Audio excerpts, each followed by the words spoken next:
I went to college in Boston, and it was at a time when there were revival houses all over the city, and I saw 3 women at a revival house, Robert Altman's 3 Women, and I'd kind of gone to the movies all my life and really liked movies, but I'd never really noticed the presence of a director before, which is kind of a terrible thing to say, but, you know, I didn't think of movies that way, and for the first time I thought, who was that? You know, who made that movie?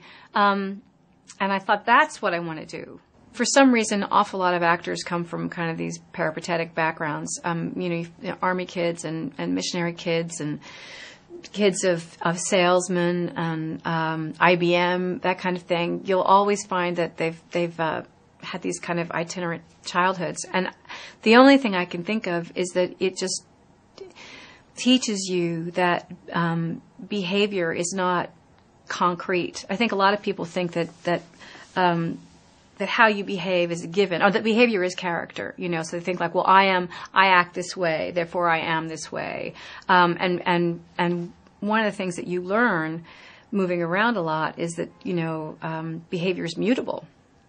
And that's something that actors know, obviously we know inherently, is that, you know, that behavior means different things, but you change it depending on where you are, who you are, what you want to accomplish. That's what you learn very quickly, is that I would go to one school and everybody would dance one way. So you'd go to the new school and you'd go to the school dance and you'd look at the gym and you'd notice that no one picked up their feet at that school, that they just shuffled their feet when they danced. So you're like, okay, so that's the way you dance here.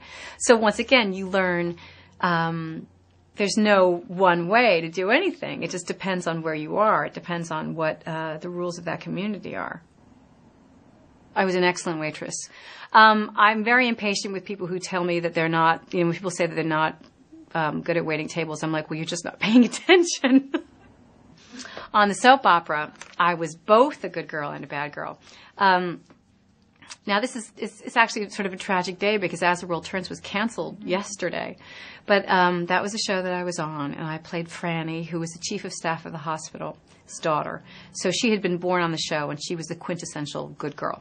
So I did that for a while, and then they created the role of my evil, kind of selfish, really, half-sister / cousin. We had the same father, but our mothers were sisters, so it was a kind of a convoluted relationship.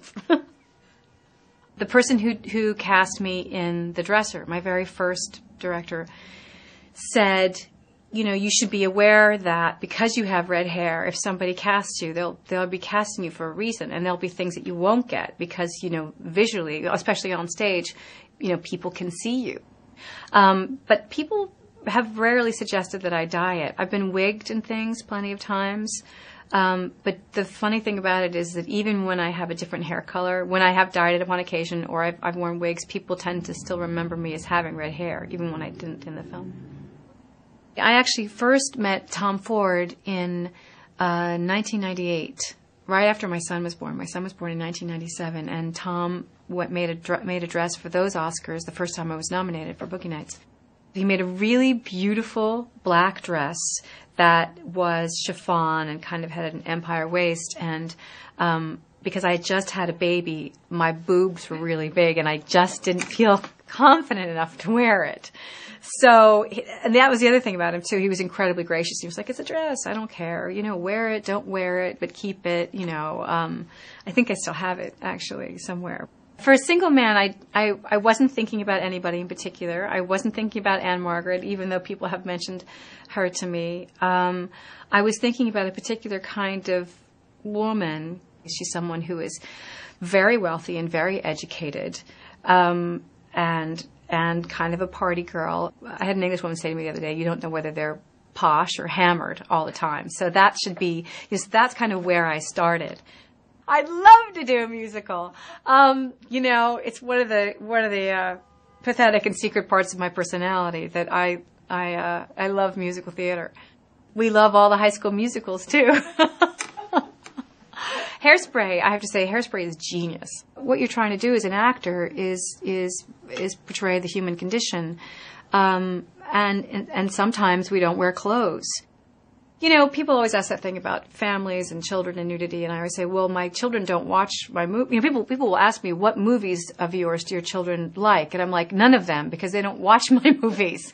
Because number one, they're not interested in, and number two, they're not movies for children, so they wouldn't be seeing them. I make these jokes about how my métier is tragedy. But it's not for, I don't know, not for lack of trying, to do comedy. I think people think of me as a bore. Yeah. A tragic bore.